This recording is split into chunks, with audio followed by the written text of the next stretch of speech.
ಇನ್ನು ನಾಳೆ ದೆಹಲಿಯಲ್ಲಿ CWMA ತುರ್ತು ಸಭೆಯನ್ನು ಕರೆಯಲಾಗಿದೆ. ನಾಳೆ ಮಧ್ಯಾಹ್ನ 2:30ಕ್ಕೆ CWMA ತುರ್ತು ಸಭೆ ಆಗುತ್ತಂತೆ. ಈ ತುರ್ತು ಸಭೆಯಲ್ಲಿ ಕಾವೇರಿ ನೀರು ನಿರ್ವಹಣಾ ಪ್ರಾಧಿಕಾರದ ಎಲ್ಲ ವ್ಯಕ್ತಿಗಳು ಕೂಡ ಇರ್ತಾರೆ. ಇದನ್ನು ಯಾವ್ಯಾವ ರೀತಿ ನಾವು ಕ್ರಮ ಕೈಗೊಳ್ಳಬೇಕು ಈ ಕುರಿತಾಗಿ ಚರ್ಚೆ ಆಗುತ್ತೆ. ನಾಳೆ ಮಧ್ಯಾಹ್ನ 2:30ಕ್ಕೆ CWMA ತುರ್ತು ಸಭೆಯನ್ನು ನೀಡಿದೆ. ಕಾವೇರಿ ನೀರು ನಿರ್ವಹಣಾ ಪ್ರಾಧಿಕಾರದ ತುರ್ತು ಸಭೆ ನಾಳೆ ಆಗುತ್ತೆ. ಸಭೆಯಲ್ಲಿ ಮೇಲ್ಮನವಿ ಸಲ್ಲಿಸಲು ಕರ್ನಾಟಕ ಸಿದ್ಧತೆಯನ್ನು ಮಾಡಿಕೊಂಡಿದೆ. ತಮಿಳುನಾಡಿಗೆ ನೀರು ಬಿಡಲು ಸಾಧ್ಯವಿಲ್ಲ ಎಂದು ಮನವಿಯನ್ನು ಮಾಡಿದೆ ಪ್ರಾಧಿಕಾರ. ತಮಿಳುನಾಡು ನೀರು ಬಿಡಲು ಸಾಧ್ಯವಿಲ್ಲ ಎಂದು ಮನವಿ. ಪ್ರಾಧಿಕಾರದ ಮುಂದೆ ಮನವರಿಕೆ ಮಾಡಿಕೊಳ್ಳಲು ಸಿದ್ಧತೆಯನ್ನು ನಡೆಸಲಾಗ್ತಾ ಇದೆ. ಯಾವಾಗ ತಮಿಳುನಾಡಿಗೆ 4 TMC ನೀರನ್ನು ಕರ್ನಾಟಕದಿಂದ ಹರಿಸಬೇಕು ಅಂತ ಹೇಳಲಾಯಿತೋ ಆಗ ಕರ್ನಾಟಕದಿಂದ ಕೂಡ ಮೇಲ್ಮನವಿಯನ್ನು ಮಾಡಿದ್ರು. ಇಲ್ಲ, ನಮಗೆ ಸಾಧ್ಯ ಇಲ್ಲ ಅಂತ ಹೇಳಿ ರಾಮಲಿಂಗೇಗೌಡರು ಮೀಟಿಂಗ್ ಮೇಲೆ ಮೀಟಿಂಗ್ ಮಾಡಿ ಲಾಯರ್ಗಳನ್ನು ಕೂಡ ನಿಯೋಜನೆ ಮಾಡ್ತಾ ಇರುವಂತ ಬೆನ್ನಲ್ಲೇ ಇದೀಗ CWMA ತುರ್ತು ಸಭೆಯನ್ನು ಕರೆದಿದೆ. ನಾಳಿನ 2:30 ಸಭೆಯಲ್ಲಿ ರಾಜ್ಯಾದ್ಯಂತ ಆಗ್ತಾ ಇರುವಂತಹ ಹೋರಾಟಕ್ಕೆ ಒಂದು ಉತ್ತರ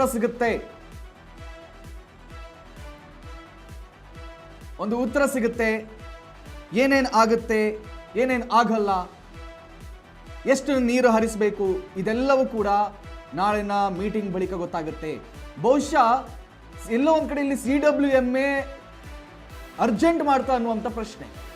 ಎರಡೂ ರಾಜ್ಯಗಳ CMಗಳು ನಾವೇ ಒಂದು ಸಂಧಾನಕ್ಕೆ ಬರ್ತೀವಿ, ಸಂಧಾನ ಸಭೆ ಮಾಡ್ತೀವಿ ಅಂತ ಹೇಳಿ ಅವರೇ ತಯಾರಿರುವಾಗ, ಇದೇ ಆಗಸ್ಟ್ 3ನೇ ತಾರೀಕು ನಾವು ಎರಡೂ ರಾಜ್ಯದ CMಗಳು ನಾವು ಮಾತುಕತೆ ನಡೆಸ್ತೀವಿ ಅಂತ ಹೇಳುವಾಗ ಈ ತರಾತುರಿಯ ಅವಶ್ಯಕತೆ ಯಾಕಿತ್ತು? CWRC ಅವರಿಗೆ ಈ ತರಾತುರಿ ಯಾಕೆ ಬೇಕಿತ್ತು? ಇಲ್ಲ, ನೀವು 4 TMC ಹರಿಸಿ ರೀ, ನಾವೇ ಮಾತಾಡೋಕೆ ರೆಡಿ ಇದ್ದೀವ್ರಿ, ನೀವು ಸ್ವಲ್ಪ ಸುಮ್ಮನೆ ಕೂತ್ಕೊಳ್ಳಿ, ಅಷ್ಟೇ ನಿಮ್ಗೆ ಈಗ ಮಾಡಬೇಕಾಗಿರೋದು. ಇಲ್ಲಿ ರೈತರೆಲ್ಲ ಇಷ್ಟೆಲ್ಲ ಪ್ರತಿಭಟನೆ ಮಾಡ್ತಾ ಇದ್ದಾರೆ, ರಾಜ್ಯ ಬಂದ್ಗೆ ಕರೆ ಕೊಟ್ಟಿದೆ. ಇದಕ್ಕೆಲ್ಲ ಕಾರಣ ಯಾರಾಗ್ತಾರೆ ಅಂತ ಹೇಳಿದ್ರೆ CWRC. We are ready to talk. ನಾವೊಂದು ಸಂಧಾನ ಮಾಡೋಕೆ ಹೊರಟಿದ್ದೀವಿ, ಸಂಧಾನ ಮಾಡೋಕ್ ಬಿಡಿ, ಆಮೇಲೆ ಬೇಕಾದ್ರೆ ನೀವು ಏನು ಯಾವ್ಯಾವ ತೀರ್ಮಾನಗಳನ್ನು ತಗೊಳ್ಬೇಕು ಅದನ್ನ ತಗೊಳ್ಳಿ. ಸೊ ಈಗ ಮೇಲ್ಮನವಿ ಸಲ್ಲಿಸೋದಕ್ಕೆ ನಾಳೆ ತುರ್ತು ಸಭೆಯನ್ನು ಕರೆಯಲಾಗಿದೆ. 2:30ಕ್ಕೆ ಪ್ರಾಧಿಕಾರದ ಮುಂದೆ ಮೇಲ್ಮನವಿಯನ್ನು ಸಲ್ಲಿಸಲಾಗಿದೆ. ನಾಳೆ ದೆಹಲಿಯಲ್ಲಿ CWMA ತುರ್ತು ಸಭೆಯನ್ನು ಕರೆಯುತ್ತೆ. ಇನ್ನು ಈ ವಿಚಾರದ ಕುರಿತಾಗಿ ಹೆಚ್ಚಿನ ಮಾಹಿತಿಯನ್ನು ನೀಡೋದಕ್ಕೆ ನನ್ನ ಜೊತೆ ನಮ್ಮ ಪ್ರತಿನಿಧಿ ಹರ್ಷವರ್ಧನ್ ನನ್ನ ಜೊತೆ ನೇರ ಸಂಪರ್ಕದಲ್ಲಿದ್ದಾರೆ. ಹರ್ಷವರ್ಧನ್, ನೋಡಿ, ಎರಡೂ ರಾಜ್ಯದ CMಗಳು ನಾವು ಆಗಸ್ಟ್ 3ನೇ ತಾರೀಕು ಒಂದು ಸಂಧಾನ ಸಭೆಯನ್ನು ಮಾಡ್ತೀವಿ, ಅದಾದ ಬಳಿಕ ಒಂದು ತೀರ್ಮಾನ ತೆಗೆದುಕೊಳ್ತೀವಿ ಅಂತ ಎರಡೂ ರಾಜ್ಯಗಳು ರೆಡಿ ಇವೆ. ಇದ್ರ ನಡುವಿನಲ್ಲಿ ಈ CWRCಗೆ ಇಷ್ಟೆಲ್ಲ ತರಾತುರಿ ಅವಶ್ಯಕತೆ ಏನಿತ್ತು? 4 TMC ನೀರು ಬಿಡಲೇಬೇಕು ಅಂತ ಅವರು ಆರ್ಡರ್ ಕೊಡೋದಂತೆ. ಇಲ್ಲಿ ಪಾಪ ಆರ್ಡರ್ ನೋಡ್ಬಿಟ್ಟು ಇಲ್ಲಿ ರೈತರು ಪ್ರತಿಭಟನೆಗಳನ್ನು ಮಾಡ್ತಾ ಇದ್ದಾರೆ, ಪ್ರತಿಭಟನೆಗಳ ಮೇಲೆ ಪ್ರತಿಭಟನೆ ಮಾಡ್ತಾ ಇದ್ದಾರೆ. ಸೊ ಏನೇನು ಅಪ್ಡೇಟ್ಸ್ಗಳು ಲಭ್ಯವಾಗ್ತಾ ಇದೆ, ಅದ್ರ ಜೊತೆಯಲ್ಲೇ ಈಗ ಮೇಲ್ಮನವಿ ಸಲ್ಲಿಸಿದ ಕಾರಣ ಏನು ತುರ್ತು ಸಭೆಯನ್ನ ಕರೆಯಲಾಗಿದೆ ಅಂತ, ತುರ್ತು ಸಭೆಯಲ್ಲಿ ಏನೇನು ಡಿಸೈಡ್ ಆಗಬಹುದು? ಹರ್ಷ. ಕಾರ್ತಿಕ್, ಏನು ರಾಜ್ಯದಲ್ಲಿ ಬರದ ಛಾಯೆ ದೊಡ್ಡ ಮಟ್ಟದಲ್ಲಿ ತಾಂಡವವಾಡ್ತಾ ಇದೆ. ಈ ವರ್ಷ ಮಳೆ ಕೊರತೆ ದೊಡ್ಡ ಮಟ್ಟದಲ್ಲಿ ಇರುತ್ತೆ ಅನ್ನುವಂತಹ ಮಾಹಿತಿಯನ್ನ ಹವಾಮಾನ ಇಲಾಖೆ ಈಗಾಗಲೇ ಹೇಳಿದೆ. ಆ ಒಂದು ಹಿನ್ನೆಲೆಯಲ್ಲಿ ಈಗಾಗಲೇ ರಾಜ್ಯದ ಮುಖ್ಯಮಂತ್ರಿಗಳಂತಹ DK ಶಿವಕುಮಾರ್ ಅವರು ರಾಜ್ಯದ ರೈತರಿಗೆ ಒಂದು ಮನವಿಯನ್ನು ಮಾಡಿದ್ದಾರೆ. ನೀವು ಈ ಬಾರಿ ಬೆಳೆ ಬೆಳಿಬೇಕಾದ್ರೆ ಏನು ಡ್ಯಾಮ್ಗಳ ನೀರನ್ನು ನೆಚ್ಚಿಕೊಂಡು ಬೆಳೆಯನ್ನ ಬೆಳೆಯೋದು ಬೇಡ ಅನ್ನುವಂತಹ ಮಾತನ್ನು ಈಗಾಗಲೇ ಹೇಳಿದ್ರು. ಈಗ ಸದ್ಯಕ್ಕೆ ನಮಗೆ KRS ನಲ್ಲಿ ಇರುವಂತಹ ನೀರಿನ ಮಟ್ಟ ಅಂದ್ರೆ 46 TMC, ಇದರಲ್ಲಿ 12 TMC ಡೆಡ್ ಸ್ಟೋರೇಜ್ ಆಗುತ್ತೆ. ಆ ಒಂದು ಹಿನ್ನೆಲೆಯಲ್ಲಿ ಇನ್ನ ಮುಂದೆ ಮಳೆ ಯಾವ ರೀತಿಯಾಗಿ ಬರುತ್ತೆ ಅನ್ನುವಂಥದ್ದನ್ನ ನೋಡಿಕೊಂಡು ನೀರಾವರಿ ಹಾಗೂ ಬೆಂಗಳೂರು ಹಾಗೂ ಹಾಸನ ಭಾಗ ಸೇರಿದಂತೆ ಒಂದಷ್ಟು ಹಳೆ ಮೈಸೂರು ಭಾಗದ ಕುಡಿಯುವ ನೀರಿನ ವ್ಯವಸ್ಥೆಗೆ ಯಾವ ರೀತಿಯಾಗಿ ನೀರನ್ನ ಸದ್ಬಳಕೆ ಮಾಡಿಕೊಳ್ಬೇಕು ಅನ್ನುವಂತಹ ನಿಟ್ಟಿನಲ್ಲಿ ಒಂದಷ್ಟು ಚರ್ಚೆಗಳು ನಡೀತಾ ಇದ್ದಾವೆ. ಈ ಮಧ್ಯೆ ಏನು ತಮಿಳುನಾಡಿಗೆ ನಮ್ಮ ಕರ್ನಾಟಕದಿಂದ 174.5 TMC ನೀರನ್ನ ಪ್ರತಿ ವರ್ಷ ಬಿಡಬೇಕಾದಂತಹ ಒಂದು ಅನಿವಾರ್ಯತೆ ಇದೆ. ಆ ಒಂದು ಹಿನ್ನೆಲೆಯಲ್ಲಿ ಈಗ ಏನು ತಮಿಳುನಾಡು ತಮ್ಮ ಪಾಲಿನ ನೀರನ್ನ ಬಿಡಲೇಬೇಕು ಅನ್ನುವಂತಹ ಒಂದು ವಾದವನ್ನ ಮಾಡ್ತಾ ಇದೆ. ಈ ಮಧ್ಯೆ ಏನು CWRC ಒಂದು ಪ್ರತಿ ತಿಂಗಳು 15 ದಿನಕ್ಕೊಮ್ಮೆ ಒಂದು ಕಾವೇರಿ ಜಲಾನಯನ ಪ್ರದೇಶ ಹಾಗೂ ಬಿಳಿಗುಂಡ್ಲಿನಲ್ಲಿ ನಡೆಯುವಂತಹ ಏನು ನೀರಿನ ಎಷ್ಟರ ಮಟ್ಟ ಇದೆ ಹಾಗೂ ತಮಿಳುನಾಡಿಗೆ ಎಷ್ಟು ನೀರು ಹೋಗ್ತಾ ಇದೆ ಅನ್ನುವಂತಹ ವರದಿಯನ್ನ CWMAಗೆ ವರದಿಯನ್ನ ಪ್ರತಿ 15 ದಿನಗಳಿಗೆ ಸಲ್ಲಿಸುತ್ತೆ. ಈ ಮಧ್ಯೆ ಏನು CWRC ಕಳೆದ 15 ದಿನಗಳ ಹಿಂದೆ ಒಂದು ಪರಿಶೀಲನೆ ಮಾಡಿ CWMAಗೆ ಒಂದು ವರದಿಯನ್ನು ಸಲ್ಲಿಸುತ್ತೆ.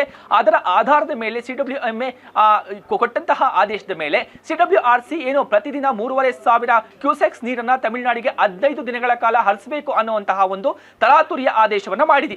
ಈ ಆದೇಶದ ವಿರುದ್ಧ ಈಗಾಗಲೇ ರಾಜ್ಯ ಸರ್ಕಾರ ಇರಬಹುದು, ರಾಜ್ಯದ ಎಲ್ಲಾ ನಾಯಕರು ಪಕ್ಷಾತೀತವಾಗಿ ಇದಕ್ಕೆ ವಿರೋಧವನ್ನು ವ್ಯಕ್ತಪಡಿಸ್ತಾ ಇದ್ದಾರೆ. ಜಲಸಂಪನ್ಮೂಲ ಸಚಿವರಂತಹ ಏನು ರಾಮಲಿಂಗಾರೆಡ್ಡಿ ಅವರು ಸತತ ಇವತ್ತು ಸಭೆಗಳನ್ನ ಮಾಡಿ ಅದಕ್ಕೆ ವಿರೋಧವನ್ನು ವ್ಯಕ್ತಪಡಿಸಿ ನಾವು ನೀರನ್ನು ಬಿಡೋದಿಲ್ಲ, ನಾವು ಮೇಲ್ಮನವಿಯನ್ನು ಸಲ್ಲಿಸ್ತೀವಿ ಅನ್ನುವಂತಹ ಮಾತನ್ನ ಹೇಳಿದ್ರು. ಈ ಒಂದು ಹಿನ್ನೆಲೆಯಲ್ಲಿ ನಾಳೆ ಏನೋ CWMAಗೆ ನಮ್ಮ ರಾಜ್ಯದ ಕಾನೂನು ತಜ್ಞರು ದೆಹಲಿಯಲ್ಲಿ ಇವತ್ತು ಏನೋ ನಾಳೆ ಮೇಲ್ಮನವಿಯನ್ನು ಸಲ್ಲಿಸ್ತಾರೆ. ಮೇಲ್ಮನವಿಯನ್ನು ಸಲ್ಲಿಸುವಂತಹ ಸಂದರ್ಭದಲ್ಲಿ ರಾಜ್ಯದ ವಸ್ತುಸ್ಥಿತಿಯನ್ನ ವಿಶ್ಲೇಷಣೆ ಮಾಡಿ ಅದರನ್ನ ಮನವಿ ಏನು CWMA ಅಲ್ಲಿನ ಒಂದಷ್ಟು ತೀರ್ಮಾನ ಮಾಡ್ತಾರೆ. ಅವರಿಗೆ ಇನ್ನೊಂದು ಪ್ರಶ್ನೆ ಬರ್ತಾ ಇರುವಂತದ್ದು ಹರ್ಷವರ್ಧನ್ ಏನಂತ ಹೇಳಿದ್ರೆ, ಈಗಾಗಲೇ ಕೆಲವೊಂದಿಷ್ಟು ಕರ್ನಾಟಕ ಸಂಘಟನೆಗಳು ರಾಜ್ಯ ಬಂದ್ ಮಾಡೋಕೆ ಹೊರಟಿದೆ. ರಾಜ್ಯ ಬಂದ್ ಮಾಡ್ರೆ ಎಷ್ಟು ಮಟ್ಟಿಗೆ ಆರ್ಥಿಕ ಹೊರೆ ಬೀಳುತ್ತೆ ಅಥವಾ ಆರ್ಥಿಕ ಪೆಟ್ಟು ರಾಜ್ಯದ ಮೇಲೆ ಬೀಳುತ್ತೆ ಅನ್ನೋದು ನಮ್ಗೆಲ್ಲರೂ ಕೂಡ ಗೊತ್ತಿರುವಂತ ವಿಚಾರ. ಇನ್ ಕೇಸ್ ಆಫ್ ನಾಳೆಯ ತೀರ್ಮಾನ ಎಲ್ಲಾದ್ರೂ ರಾಜ್ಯದ ಪರವಾಗಿ ಬರುವಂತ ಸಾಧ್ಯತೆಗಳಿವೆಯಾ ಅಥವಾ ಈ ಬಂದನ್ನ ಇವರು ನಿಲ್ಲಿಸುವಂತ ಸಾಧ್ಯತೆಗಳೇನಾದ್ರೂ ಇವೆಯಾ ಅಥವಾ ಕಡೆ ಪಕ್ಷ ಆಗಸ್ಟ್ 3ರವರೆಗಾದ್ರೂ ನಾವು ಯಾವುದೇ ತೀರ್ಮಾನಗಳನ್ನು ತೆಗೆದುಕೊಳ್ಬಾರ್ದು ಅನ್ನುವಂತ ತೀರ್ಮಾನಕ್ಕೆ ಏನಾದ್ರೂ ನಾಳೆ ಬರಬಹುದಾ? ಹೇಗೆ ಕಾರ್ತಿಕ್, ಇಲ್ಲಿ ಪ್ರಮುಖವಾಗಿ ಗಮನಿಸಬೇಕಾದಂತಹ ವಿಚಾರ ಅಂತಂದ್ರೆ ನಮ್ಮ ರಾಜ್ಯದ ಕಾನೂನು ತಜ್ಞರು ಯಾವ ರೀತಿಯಾಗಿ CWMAಯಲ್ಲಿ ನಮ್ಮ ರಾಜ್ಯದ ಪರವಾಗಿ ವಾದವನ್ನ ಮಂಡಿಸ್ತಾರೆ ಅನ್ನುವಂತಹ ವಿಚಾರ. ಈಗಾಗಲೇ ವಿಪಕ್ಷದವರು, ರಾಜ್ಯದ ಬಿಜೆಪಿಯ ವಿಪಕ್ಷದವರು ಒಂದು ವಾದವನ್ನ ಮಾಡ್ತಾ ಇದ್ದಾರೆ. ನಮ್ಮ ರಾಜ್ಯದ ನ್ಯಾಯವಾದಿಗಳು ಸರಿಯಾದ ರೀತಿಯಲ್ಲಿ ಅಲ್ಲಿ CWMAಯಲ್ಲಿ ನಮ್ಮ ರಾಜ್ಯದ ಪರವಾಗಿ ವಾದವನ್ನ ಮಾಡ್ತಾ ಇಲ್ಲ. ಈ ವರ್ಷ ನಮ್ಮ ರಾಜ್ಯದಲ್ಲಿ ಬರ ಪರಿಸ್ಥಿತಿ ಯಾವ ರೀತಿ ಇದೆ, ನಮ್ಮ ಡ್ಯಾಮ್ಗಳಲ್ಲಿ ಏನು ಹೇಮಾವತಿ ಇರಬಹುದು, KRS ಇರಬಹುದು, ಈ ತಮಿಳುನಾಡಿಗೆ ಬಿಡುವಂತಹ ಸಂಬಂಧಪಟ್ಟಂತ ಜಲಾಶಯಗಳಿದ್ದಾವೆ, ಅಲ್ಲಿ ನೀರಿನ ಮಟ್ಟ ಎಷ್ಟಿದೆ ಅನ್ನುವಂತಹದನ್ನ CWMAಗೆ ಮನವರಿಕೆ ಮಾಡಿಕೊಡ್ಬೇಕು.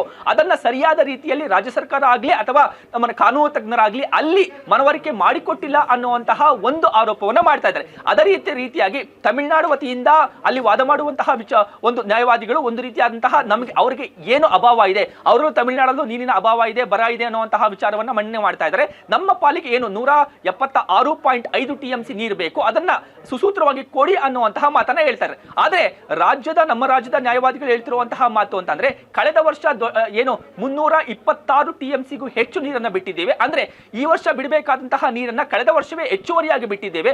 ಆ ಒಂದು ಹಿನ್ನೆಲೆಯಲ್ಲಿ ರಾಜ್ಯದ ಪರಿಸ್ಥಿತಿಯನ್ನ ಒಂದು ಅವಲೋಕನ ಮಾಡಿ ನೀರನ್ನ ಬಿಡುವಂತಹ ಸಿಚುವೇಶನ್ ಒಂದು ಮುಂದೂಡಿಕೆ ಮಾಡಿ ಅನ್ನುವಂತಹ ಮಾತನ್ನ ಹೇಳ್ತಾ ಇದ್ದಾರೆ. ಆದ್ರೆ ನಾಳೆ 2:30ಕ್ಕೆ ನಿಗದಿಯಾಗಿರುವಂತಹ ಸಭೆಯಲ್ಲಿ ನಮ್ಮ ರಾಜ್ಯದ ಪರವಾಗಿ ನಮ್ಮ ಕಾನೂನು ತಜ್ಞರು ಯಾವ ರೀತಿಯಾಗಿ ವಾದವನ್ನ ಮಂಡಿಸ್ತಾರೆ ಅನ್ನುವಂಥದ್ದನ್ನ ಕಾದು ನೋಡ್ಬೇಕು. ಏನು ರಾಮಲಿಂಗಾರೆಡ್ಡಿ ಅವರು ಈಗಾಗಲೇ ಸ್ಪಷ್ಟನೆ ಕೊಟ್ಟಿದ್ದಾರೆ, ನಾವು ನಮ್ಮ ರಾಜ್ಯದ ವಸ್ತುಸ್ಥಿತಿಯನ್ನ ಮನವರಿಕೆ ಮಾಡಿಕೊಡುವಂತಹ ಕೆಲಸವನ್ನ ಮಾಡ್ತೀವಿ.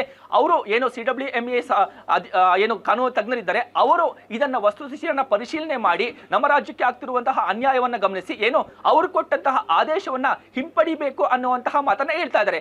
ಏನೇ ಆದ್ರೂ ಸಹ ನಾವು ಯಾವುದೇ ಕಾರಣಕ್ಕೂ ಸಹ ನಾವು ತಮಿಳುನಾಡಿಗೆ ನೀರು ಬಿಡುವಂತಹ ಪರಿಸ್ಥಿತಿ ಇಲ್ಲವೇ ಇಲ್ಲ. ನಮ್ಮ ಹತ್ರ ಈಗಾಗಲೇ 46 TMC ಮಾತ್ರ ನೀರಿರೋದು, ಮುಂದೆ ಮಳೆ ಬರುತ್ತೋ ಇಲ್ವೋ ಅನ್ನುವಂತಹ ಚಾನ್ಸಸ್ ಕೂಡ ಇಲ್ಲ. ಆ ಒಂದು ಹಿನ್ನೆಲೆಯಲ್ಲಿ ಕುಡಿಯುವ ನೀರಿಗೆ ನಾವು ನೀರು ಇಟ್ಕೊಂತೀವಿ. CWMA ಏನೇ ಒಂದು ತೀರ್ಪನ್ನ ಕೊಟ್ಟರು ಕಾನೂನು ತೊಡಕು ಆದ್ರೂ ಸಹ ನಾವು ನೀರು ಬಿಡೋದಿಲ್ಲ ಅನ್ನುವಂತಹ ಮಾತನ್ನ ಜಲಸಂಪನ್ಮೂಲ ಸಚಿವರು ಸ್ಪಷ್ಟಪಡಿಸ್ತಾ ಇದ್ದಾರೆ. ಕಾರ್ತಿಕ್, ಥ್ಯಾಂಕ್ ಯು ಹರ್ಷವರ್ಧನ್ ತಮ್ಮೆಲ್ಲ ಮಾಹಿತಿಗಳಿಗಾಗಿ.